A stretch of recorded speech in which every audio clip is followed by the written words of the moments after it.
And of course we're aiming the light by making it the active object in the scene.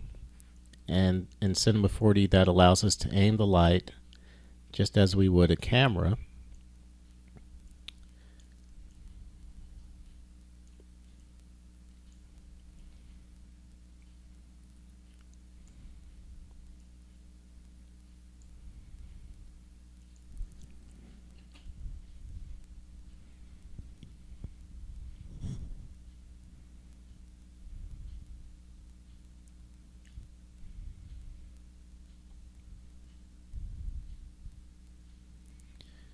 And we can see the effect of the light on this shoulder, which is where the light is, but it's not very strong, so let's increase the intensity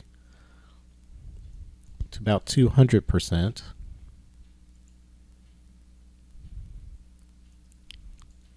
Going to move the light around even more to the side of her. It's going to be hitting the back of her shoulders as well as the side of her face.